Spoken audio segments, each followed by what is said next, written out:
Jamnagar Rajkot highway પર હાપા નજીક ઘણા લાંબા સમયથી કોર્પોરેશન દ્વારા ભૂગર્ભ ગટર અને રસ્તાના પેચવર્ક સહિતની કામગીરીઓ ચાલે છે। આ કામગીરીના સ્થળે ગઈકાલે ગુરુવારે રાત્રે એક કાર ખાડામાં પડી ગઈ હતી। આ સમગ્ર ઘટના અંગે સ્થાનિક લોકોએ કોર્પોરેશન તથા કોન્ટ્રાક્ટર પ્રત્યે બેદરકારી દર્શાવવા મામલે વિરોધ નોંધાવ્યો હતો અને રસ્તા રોકો આંદોલન પણ કર્યું હતું। સ્થાનિક લોકોના જણાવ્યા પ્રમાણે જે સ્થળે અહીં કોર્પોરેશન હસ્તક કામગીરી ચાલી રહી છે ત્યાં બેરિકેડ પ્રકારની કોઈ પણ આડશ મૂકવામાં આવેલી નથી। રેડિયમ પટ્ટી લગાડેલા સાધનો રાખવામાં આવ્યા નથી અને અહીં કામ ચાલુ છે તથા રસ્તો બંધ છે એ પ્રકારની કોઈ સૂચનાઓ પણ લખવામાં આવી નથી। સ્થાનિક લોકોએ એવો રોષ વ્યક્ત કર્યો હતો કે કોર્પોરેશનના અધિકારીઓ અને કોન્ટ્રાક્ટર આ બધી બાબતોમાં બેદરકારી દાખવી રહ્યા છે।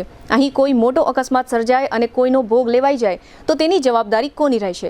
આ ઉપરાંત સ્થાનિક લોકોએ એમ પણ કહ્યું હતું કે આ સમગ્ર બાબત અંગે કોર્પોરેશનમાં ઓનલાઈન ફરિયાદ પણ કરવામાં આવી અને ગઈકાલે ગુરુવારે રાત્રે 9 વાગ્યે સર્જાયેલા આ અકસ્માત બાદ આજે શુક્રવારે સવાર સુધી કોન્ટ્રાક્ટર કે કોર્પોરેશન અધિકારીઓ દ્વારા સ્થળની મુલાકાત પણ લેવામાં આવી નથી।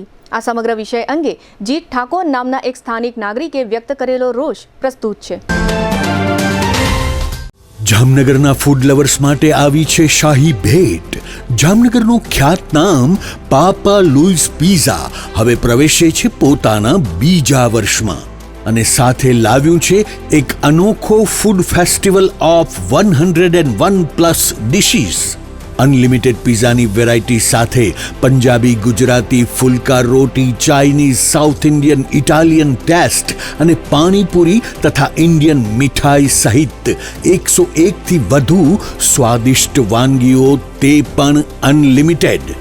લંચ માત્ર ₹293 અને ડિનર માત્ર ₹345 GST સહિત દરેક લંચ અને ડિનર બાદ ફ્રી આઈસ્ક્રીમની મીઠી મોજ તો ખરી જ।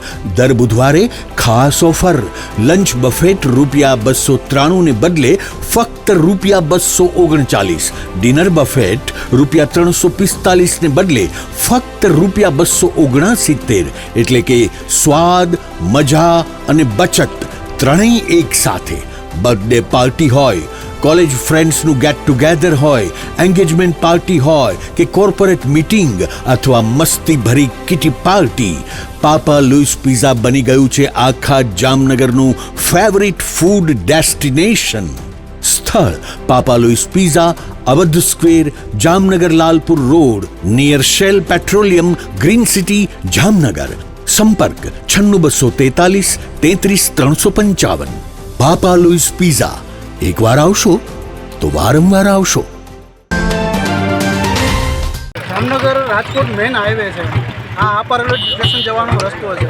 આમાં ભૂગર્ભ ગટરનું કામ છેલ્લા લગભગ 1 વર્ષથી ઉપરથી ભૂગર્ભ ગટરનું કામ આપામાં બધા વિસ્તારમાં ચાલે છે। અત્યારે ભૂગર્ભ ગટર પછી આ પેચવર્કનું કામ ચાલુ કર્યું છે લોકોએ, પણ તમે જોઈ શકો કાલ રાતના 9 વાગ્યાની ગાડી આ ખાડામાં પડી ગઈ છે। કોઈ પણ જાતના બેરિકેડ નથી મારેલા, અહીંયા કોઈ પણ જાતની યલો પટ્ટી નથી મારેલી, કોઈ પણ જગ્યાએ વર્ક ઇન પ્રોગ્રેસનું બોર્ડ મારેલું નથી। આની માટે કોઈ જાનહાનિ ન થાય એના માટે જામનગર મહાનગરપાલિકામાં આજથી 5 મહિના પહેલાં મેં ઓફિશિયલી ફરિયાદ આપેલી છે કે આ જે કાંઈ કોન્ટ્રાક્ટરો છે, ગટરવાળા છે, રોડવાળા છે, કોઈ પણ જાતની સેફ્ટીના ધ્યાન રાખતા નથી। આમાં કોઈ અકસ્માત થાય તો કેની જવાબદારી? આ તમને બધાને ખ્યાલ છે કે 6 મહિના પહેલાં એક ગટરના કોન્ટ્રાક્ટરના હિટાચી દ્વારા એક મહિલાને કચડી નાખવામાં આવી હતી। ઓન ધ સ્પોટ મહિલાનું ડેથ અહીંયા થઈ ગયું હતું। પણ આવા વાહનો ચાલે છે, આવડા મસ્ત મોટા ખાડાઓ તમારી નજરની સામે છે, આ ગાડી એમાં પડી ગઈ છે।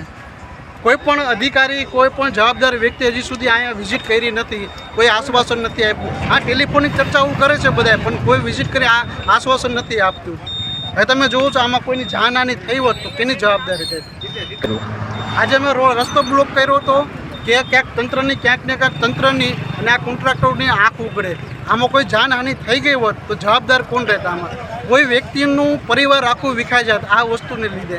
તમે હજી જોઈ શકો તો ક્યાંય પણ બેરિકેડ નથી મારેલું। આજે આટલો બનાવ બન્યા છતાં ભાઈ કોઈ જાતનું બેરિકેડ નથી, કોઈ યલો પટ્ટી નથી મારેલી, કોઈ પણ જાતનું સેફ્ટીનું ધ્યાન રાખવામાં આવતું નથી। ક્યાંક ને ક્યાંક જામનગર મહાનગરપાલિકાના અધિકારીઓની આ મીઠી નજરની નેઠે આ બધા કામ હાલે છે।